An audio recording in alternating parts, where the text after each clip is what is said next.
पुराने वक्तों की बात है। गांव में दो दोस्त रहते थे, आशु और बासी।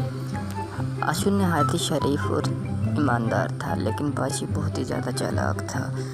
आशु गरीब था, लेकिन बासी बहुत ही ज़्यादा अमीर था। आशु के घर में बाज़-औक़ात खाने के लिए भी कुछ नहीं होता था, तो आशु के खेत एक दिन जल गए, जिसकी वजह से उसे बहुत ही ज़्यादा नुकसान हुआ।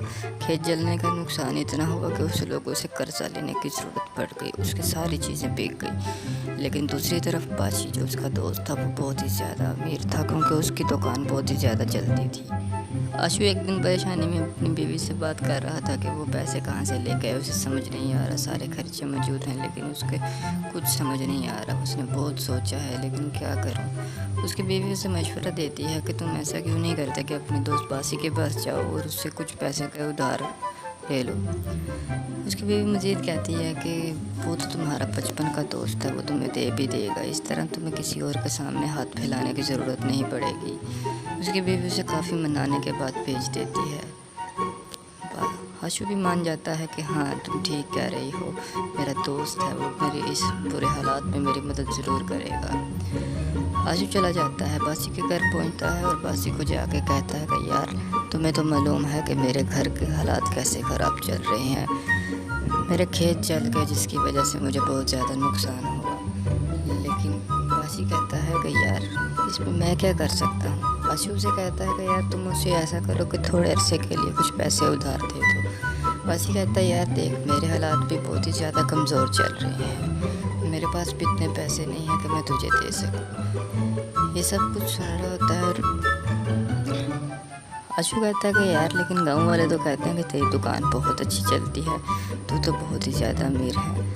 बासी उसे समझाता है कि नहीं, गांव वालों की बात पे यकीन ना कर, ये तो किसी को भी कुछ भी कहते रहते हैं, ये सब गलत कह रहे हैं। मेरे पास तो ज़रा भी पैसे नहीं हैं, अगर होते तो मैं तुझे ज़रूर दे देता। आशु उससे कहता है कि अच्छा यार, चल, तूने पैसे नहीं दिए, कोई बात नहीं, तेरी मर्ज़ी। वो घर आके अपनी बीवी को बताता है कि ये कहा उसने।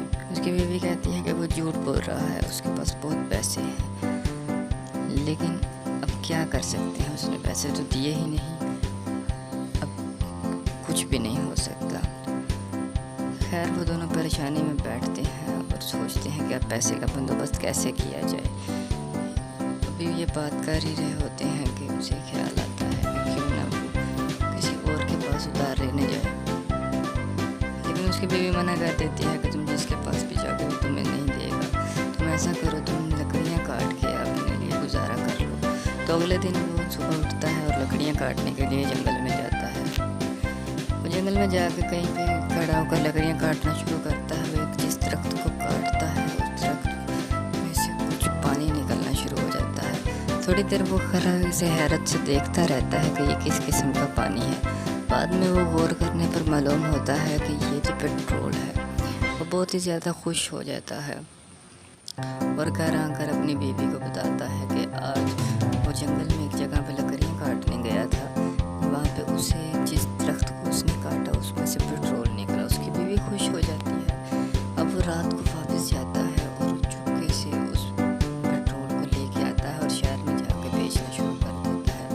1, 2, 3, 5, 10 दिन के बाद उसके बहुत ही ज़्यादा पेट्रोल बिकता है और वो बहुत ही ज़्यादा अमीर हो जाता है। उसके पास बहुत ज़्यादा पैसे आ जाते हैं। ये बात बासी को पता चल जाती है। बासी उसके घर आता है और उससे पूछता है कि ऐसा कैसे हो, तुम्हारे पास तो 1 रुपया भी नहीं था, तुम मुझसे उधार लेने आए थे, लेकिन अब तुम्हारे पास बहुत ही ज़्यादा पैसे हैं, तो तुम्हारे पास पेट्रोल खरीदने के पैसे कहाँ से आए। इसमें बासी उसे कहता है कि देख भाई, मेरे एक बड़ा दूर का रिश्तेदार है जिसने मुझे उधार दिया था। मैंने वो पैसे उधार खरीद के पेट्रोल खरीदा और आके बेचना शुरू कर दिया, जिसकी वजह से मैं अमीर हो गया। बस इस बात को नहीं मानता। बासी कहता कि नहीं, कुछ ऐसी बात लाजमी है जो तुम मुझसे छुपा रहे हो, तुम मुझे बताना नहीं चाहते। आशु समझाता कि नहीं दोस्त, ऐसी कोई बात नहीं, मैं हर बात तुझसे बताता हूँ। बासी कहता कि नहीं देख, तू बताना नहीं चाहता, तेरी मर्ज़ी, लेकिन बात तो कोई ज़रूर है। ऐसा कह के आशु और बासी काफ़ी देर तक बातें करते रहते हैं। बासी चला जाता है। बासी आके सोचता है कि ऐसा कुछ तो है जिसके मुझे नहीं बता रहा।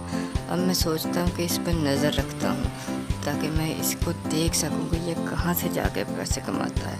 तो बासी उस पर नज़र रखना शुरू कर देता है। आशु अपना काम करता रहता है।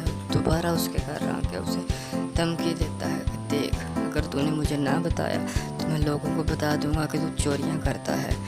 अजी डर जाता है। वो कहता है कि यार अगर इसने बता दिया तो कि मैं चोरियां करता हूँ तो गाँव वाले तो मुझे मारेंगे। बाजी उसे और धमकाता है कि देख, अगर तूने ना बताया तो पैसा भी जाएगा और गाँव में तेरी बची कुछ इज्जत भी जाएगी। ये धमकी दे के वो चला जाता है वहाँ से। आजू परेशान होकर अपनी बीवी को बताता है कि ये कह के गया है। उसकी बीवी भी बहुत ज़्यादा परेशान हो जाती है। वो मियाँ बीवी आपस में बैठे बात कर रहे होते हैं कि इतने में आजू से कहता है कि हम ये गांव ही छोड़कर चले जाएंगे। जब तक इस गांव में रहेंगे हमें तंग करता रहेगा, तो हम ऐसा करते हैं कि ये गांव छोड़कर चले जाते हैं। उसकी बीवी कहती है कि ठीक है, मैं सारा सामान पर पैक करती हूँ और हम यहाँ से चले जाते हैं। आशु भी कहता है मैं सारा सामान तैयार करके आता हूँ, पेट्रोल वगैरह को हम लेके यहाँ से सब चले जाएंगे और जाके किसी दूसरे शहर कहीं बहुत दूर जाके अपनी ज़िंदगी का आगाज़ करेंगे। दोनों मियाँ बीवी ये बातें कर रहे होते हैं और आपस में तय कर रहे होते हैं कि हम किस शहर जाएंगे। शाम को वो ट्रक लेके आता है, उसमें सारा सामान लोड करता है, अपने तेल के सारे के टैंकर्स को लोड करता है और वो वहाँ से बहुत दूर चले जाते हैं।